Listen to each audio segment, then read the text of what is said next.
আমি ইয়াশিকা আর আপনারা শুনছেন স্টোরি টেলিং উইথ ইয়াশিকা। গল্পটিকে সঠিকভাবে উপভোগ করতে ইয়ারফোন ব্যবহার করুন। এই গল্পের সব চরিত্র এবং ঘটনাবলী কাল্পনিক। জীবিত বা মৃত কোনো ব্যক্তির সাথে মিল থেকে থাকলে তা নিতান্তই কাকতালীয়। আর হ্যাঁ, গল্পটি যদি আপনাদের ভালো লাগে তাহলে গল্পটিতে একটি লাইক কমেন্ট করে দেবেন। আর স্টোরি টেলিং উইথ ইয়াশিকাতে একটা সাবস্ক্রাইব করে বেল আইকনটি প্রেস করবেন। My girlfriend is an alien, পর্ব 9। লাঞ্চের সময় হতেই মিস লিলি অনন্যাকে দিয়ে শ্রীয়ের অফিসে লাঞ্চ বক্সগুলো ডেলিভারির জন্য পাঠিয়ে দিল এবং সতর্কতার সাথে নিজের প্রিয় স্কুটিটাও অনন্যাকে দিয়ে দিল। অনন্যা কোনো রকম কাঁপা কাঁপা হাতে সেটা নিয়ে ডেলিভারির উদ্দেশ্যে বেরিয়ে পড়ল। কিন্তু মাঝ রাস্তায় ঘটল একটা বিপত্তি। সামনে একটা ম্যানহোল দেখে টাল সামলাতে না পেরে সেখানে পড়ে গেল স্কুটি নিয়ে। ফলে অনন্যা এবং ওর স্কুটি রাস্তায় পড়লেও লাঞ্চ বক্স দুটি ট্রেনের মধ্যে পড়ে গেল। সেই দেখে অনন্যা ভীষণই চিন্তায় পড়ে গেল। তারপর আর কোনো কিছু না ভেবে ম্যানহোলের মধ্যে ঢুকে গেল নিজেই ওই লাঞ্চ বক্সগুলো উদ্ধার করতে। এদিকে শ্রী এবং অন্যান্য স্টাফেরা লাঞ্চের জন্য অপেক্ষা করতে করতে বিরক্ত হয়ে উঠল। শ্রী ফোন চেক করে দেখলো অনন্যার লোকেশন 30 মিনিট ধরে এক জায়গাতেই আটকে আছে। ও বুঝতে পারলো কিছু একটা সমস্যা হচ্ছে। ও সাথে সাথে গাড়ি নিয়ে বেরিয়ে গেল। লোকেশনে পৌঁছে দেখলো লাঞ্চ বক্সের ব্যাগ সমেত অনন্যা কোনো ক্রমে ম্যানহল থেকে ওঠার চেষ্টা করছে, কিন্তু কোনো মতে ও উঠতে পারছে না। সেই দেখে শ্রী এগিয়ে গেল ওর দিকে এবং নিজের হাতটা বাড়িয়ে দিল সাহায্যের জন্য। এই দেখে অনন্যা মনে মনে ভাবলো, একে যতটা খারাপ ভেবেছিলাম এ অতটাও খারাপ নয়। কথাটা বলে শ্রীয়ের হাতে হাত রাখলো। হাত রাখার সাথে সাথেই অনন্যার গায়ে লেগে থাকা নোংরা যে দুর্গন্ধটা সেটা শ্রীয়ের নাকে গিয়ে পৌঁছালো। শ্রী সাথে সাথে নাক ছিটকে উঠল। এদিকে অনন্যা ম্যানহল থেকে উঠে তাড়াহুড়ো করে লাঞ্চ বক্স দুটো হাতে নিয়ে শ্রীকে বলল, আমি এক্ষুনি এই খাবারগুলো ডেলিভারি করে দিচ্ছি আপনার অফিসে। শ্রী সাথে সাথে বলল, আর ইউ ম্যাড অনন্যা, তোমার মাথা ঠিক আছে? এই নোংরা খাবারগুলো আমার স্টাফদের খাওয়াবে? তোমার সাহস তো কম না। আমি এক্ষুনি রেস্টুরেন্টটা কমপ্লেন করব এবং অর্ডার নেওয়া বন্ধ করে দেব। আর তোমার যা অবস্থা, তোমার এখন গিয়ে স্নান করা উচিত। Get lost from here. Ananya উদাস হয়ে গেল। তা দেখে শ্রী অনন্যার ঘাড়ের জামাটা উঁচু করে ধরে ওকে টানতে টানতে নিয়ে চলে গেল সেখান থেকে জামা কাপড় কিনতে একটি মলে। অনন্যাকে নিয়ে শ্রী মলের ভেতরে ঢুকতেই সেখানে থাকা সমস্ত লোক দুর্গন্ধে ওদের দেখে সরে দাঁড়ালো। এদিকে অনন্যা অনবরত জেদ করতে থাকলো যাবে না বলে, কিন্তু শ্রী কোনো কথা না শুনে ওর জন্য কয়েকটা ড্রেস পছন্দ করে ওকে টানতে টানতে নিয়ে চলে গেল সেখানে একটা স্টাফের কাছে। সেই স্টাফ শ্রীয়ের পূর্ব পরিচিত হওয়ায় শ্রীকে ওদের স্টাফ রুমে নিয়ে গেল এবং বলল, আপনারা নিশ্চিন্তে এখানে নিজেদের কাজ মিটিয়ে নিতে পারেন, এটা আমাদের স্টাফদের রুম। কথাটা বলে সেই স্টাফ ঘরের বাইরে যাওয়ার সাথে সাথেই অনন্যা শ্রীকে বলল, আমার হাতে আর 10 মিনিট সময় আছে। আমি যদি লেট হয়ে যাই তাহলে সিস্টেমে সেটাই রেকর্ড হয়ে যাবে। ওর কথা শুনে শ্রী বিরক্ত হয়ে বলল, তুমি তোমার বাজে বকা বন্ধ করো, যাও স্নান করতে যাও। অনন্যা তাও যেতে চায় না। এই দেখে শ্রী ওকে টানতে টানতে বাথরুমের মধ্যে ঢুকিয়ে দরজাটা ভেতর থেকে বন্ধ করে দেয়। শ্রী এই কাজে অনন্যা চমকে ওঠে। দরজাটা লক করে শ্রী অনন্যার দিকে ফিরে তাকায় এবং গভীর দৃষ্টিতে তাকিয়ে থাকে ওর দিকে। শ্রীয়ের এই দৃষ্টিতে অনন্যা ভয় পেতে শুরু করে। ওর গলা শুকিয়ে যায়। ও দেখলো শ্রী ওর দিকে এক পা করে এগিয়ে আসছে। ও যেখানে দাঁড়িয়েছিল সেখানেই দাঁড়িয়ে রইল পাথরের মূর্তির মতো। ও আশেপাশে তাকিয়ে পালানোর সুযোগ খোঁজে, কিন্তু ও পালাতে পারে না, কারণ ততক্ষণে শ্রী ওর একদম কাছে চলে এসেছে। ওর কাছাকাছি এসে শ্রী ঘোর লাগা দৃষ্টিতে দেখতে থাকে অনন্যাকে। এদিকে অনন্যাও হারিয়ে যায় শ্রীয়ের ওই দুটি চোখে। এই মুহূর্তটাতেই ডুবে যায় দুজনেই যখন দুজনের চোখের নেশায় ডুবে, ঠিক তখনই শ্রী শাওয়ারটা চালিয়ে দেয় এবং দুজনে ভিজতে থাকে। এরপর শ্রী একইভাবে অনন্যার চোখের দিকে তাকিয়ে অনন্যার চুলগুলো খুলে দেয় ফলে অনন্যার চুলগুলো ওর সারা ফিট জুড়ে ছড়িয়ে পড়ে, আর কিছু চুল এসে পড়ে ওর মুখের সামনে। তখন শ্রী অনন্যার মুখে পড়ে থাকা চুলগুলো হাত দিয়ে সরিয়ে দেয় এবং সেই মুহূর্তে শ্রীর চোখ যায় অনন্যার ঠোঁটের দিকে। শ্রী ধীরে ধীরে এগিয়ে যায় সেদিকে। অনন্যা অবাক চোখে তাকিয়ে থাকে শ্রীর দিকে। অনন্যা এলিয়েন হওয়ার দরুন ও বুঝতে পারে না পৃথিবীবাসী হিসেবে ওর এখন কি করা উচিত।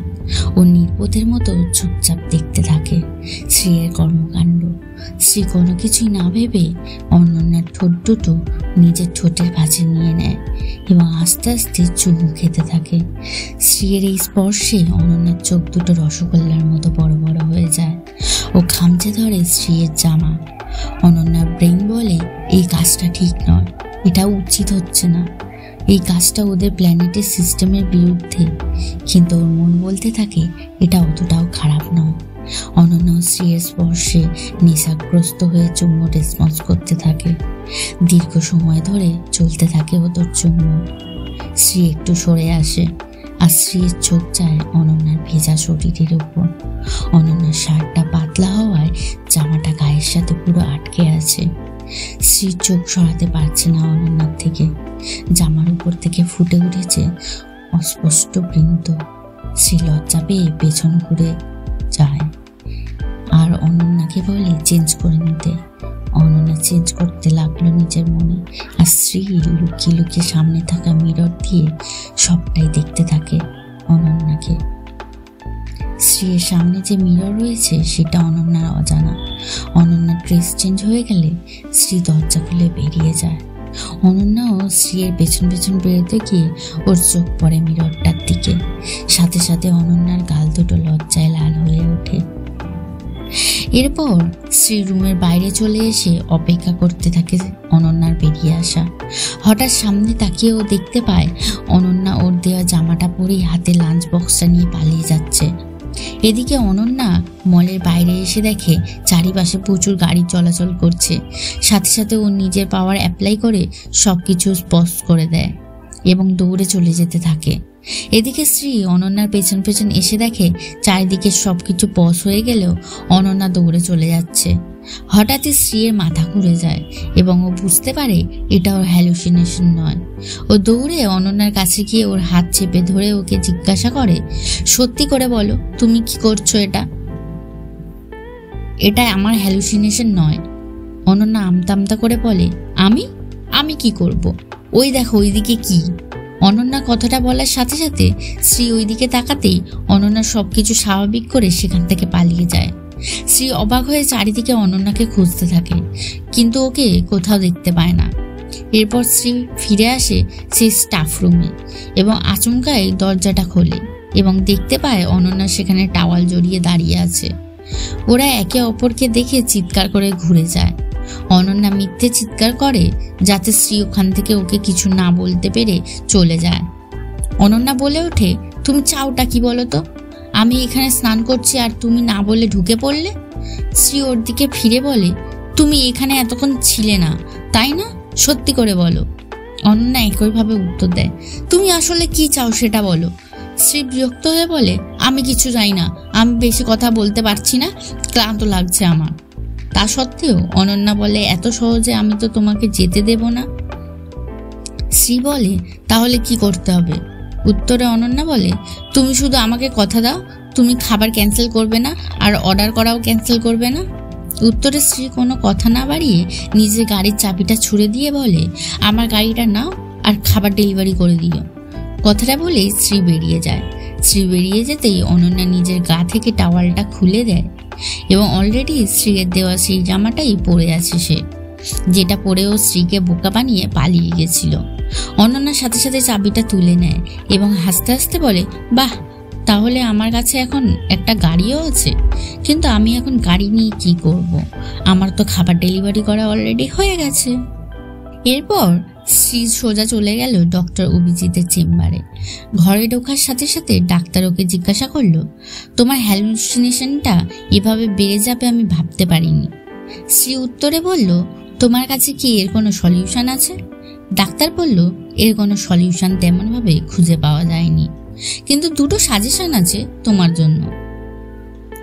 হয় এটাকে ইগনোর করো আর নিজের লাইফে এগিয়ে চলো, আর নয়তো এটাকে অ্যাকসেপ্ট করে নাও, কারণ হ্যালুসিনেশন আমাদের ভুলে যাওয়ারই একটা রূপ। এই দুটো উপায়ই আমরা চেষ্টা করতে পারি। তখন শ্রী বলে ওঠে, আমার স্বপ্নের দুনিয়ায় অনন্যা নামের একটা মেয়ে বাস করে এবং ওকে দেখে আমার মনে হয় ওকে আমি আগে থেকেই চিনি। ওর কথা শোনার সাথে সাথে ডাক্তার বলল, তার মানে ও তোমার জন্য খুবই স্পেশাল। উত্তরে শ্রী বলে, আমি জানি না আমার এই অনুভূতি সত্যি কি মিথ্যে। আমার মনে পড়ে একজনের সাথে দেখা হয়েছিল যে পুরোপুরি আমার মতো ছিল, কিন্তু আমি ঠিক হিসাব মেলাতে পারি না। তখন ওই ডাক্তার বললেন, এই যে দুজন মেয়ের কথা তুমি বলছো, তাদের দুজনকার মধ্যে একজন বাস্তব আর একজন ইলিউশন। তোমাকে বাস্তবটাকে ধরে এগোতে হবে, কারণ ইলিউশনের কোনো নিশ্চয়তা নেই। এদিকে অনন্যা অপরিষ্কার জামা কাপড়গুলো কেচে মেলছিল। ঠিক তখনই ওর মনে পড়ে গেল ওর আর শ্রীয়ের সাথে কাটানো মুহূর্তগুলো। অনন্যা হেসে উঠে বলল, শ্রী অতটাও খারাপ মানুষ না। সেদিন সুপার পাওয়ার দিয়ে ওকে একটু বেশি ভয় দেখিয়ে দিয়েছি। হঠাৎই অনন্যা খেয়াল করলো কুবরির ফিরে আসছে জ্ঞান, আর অনন্যা ওকে সূর্যের আলোয় নিয়ে গিয়ে ওর সাথে কথা বলতে থাকলো। অনন্যা এক এক করে কুবরিকে এতদিন ধরে ঘটে যাওয়া সব ঘটনাগুলো বলতে থাকে এবং সবশেষে এটাও বললো শ্রী এবং শ্রীতমার সাথে ও কুবরির দেখা করিয়ে দেবে। ঠিক তখনই কুবরির মধ্যে অস্বাভাবিক কিছু শুরু হয়ে গেল।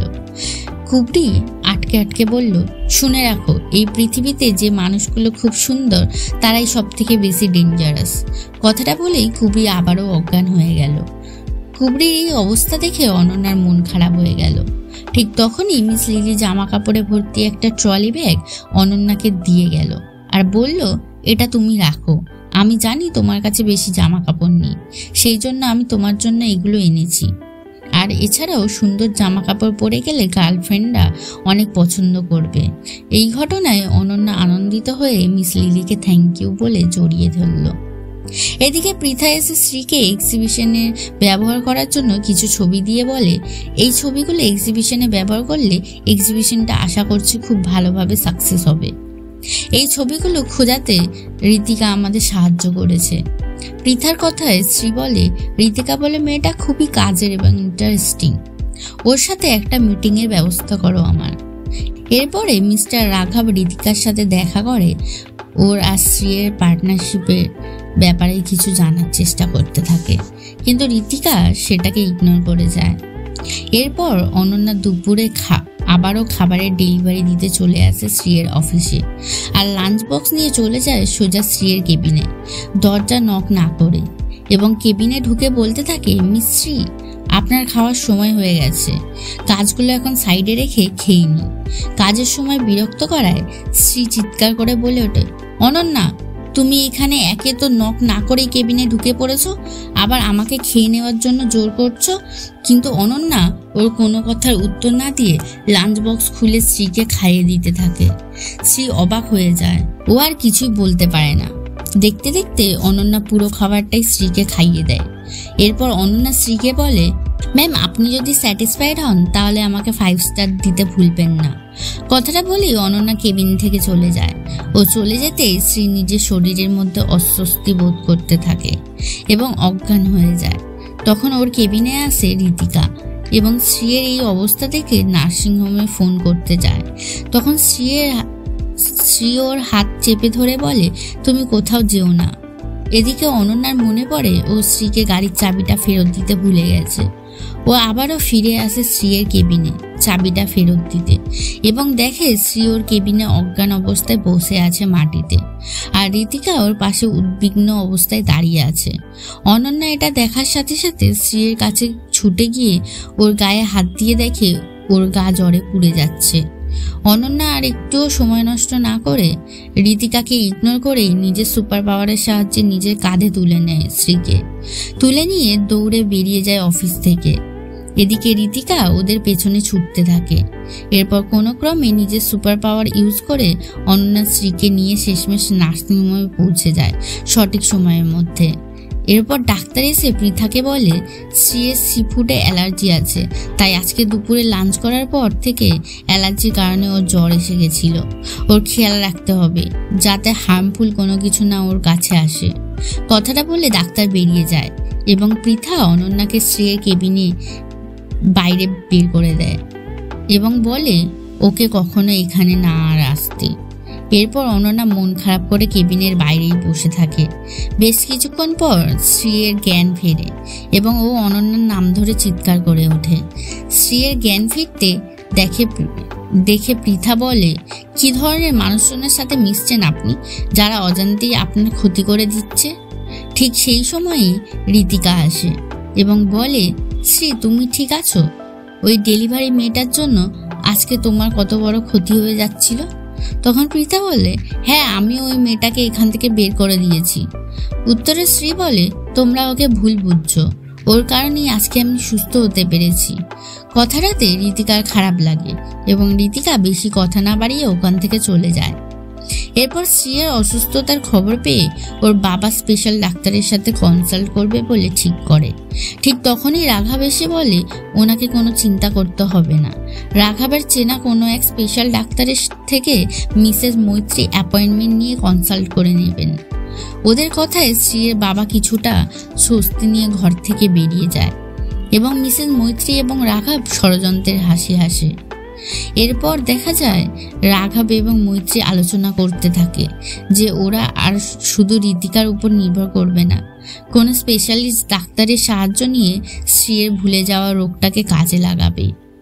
এরপর পরের দিন সকালে দেখা যায় অনন্যা সকলের চোখ এড়িয়ে শ্রীয়ের কাছে ব্রেকফাস্ট নিয়ে আসে এবং শ্রীকে বলে ওর জন্য এটা একেবারেই সেফ, অনন্যাকে শেষবারের জন্য বিশ্বাস করতে। কিন্তু শ্রী কোনো মতেই রাজি হয় না, কিন্তু ওর খুবই অস্বস্তি হতে থাকে সেটা দেখে। অনন্যা বলে, তোমার কি কোনো সমস্যা হচ্ছে? আমি কি কোনো সাহায্য করব? শ্রী বলে, যদি সত্যি কোনো সাহায্য করতে হয় তাহলে আমার পিঠটা একটু চুলকে দাও। শ্রীয়ের কথায় অনন্যা একটু লজ্জা পায়, কিন্তু এটা ছাড়া ওর কোনো উপায়ও থাকে না।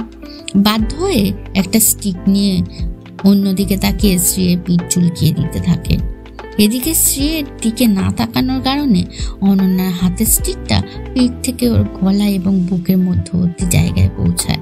আর শ্রী বলে ওঠে, তোমাকে আমি পিঠ চুলকে দিতে বলেছি, তুমি এটা কি করছো? তখন অনন্যাও বিরক্তির সাথে বলে ওঠে, এটা তোমার পিঠ না হলে এটা কি? কথাটা বলতেই শ্রী অনন্যার হাত ধরে নিজের দিকে টেনে নেয় এবং অনন্যা হুমড়ি খেয়ে পড়ে শ্রীয়ের বুকের ওপর। অনন্যার চোখ আটকে যায়, শ্রীয়ের বক্ষ বাজে আর অনন্যা সেদিকে হা করে তাকিয়ে থাকে। ঠিক তখনই কেবিনের ভেতরে একজন ডাক্তার আর নার্স আসেন এবং ওদের এভাবে দেখে অপ্রস্তুতে পড়ে কেসে ওঠেন। কেবিনে কারোর উপস্থিতি টের পেয়ে এরাও একে অপরের থেকে দূরে সরে যায়।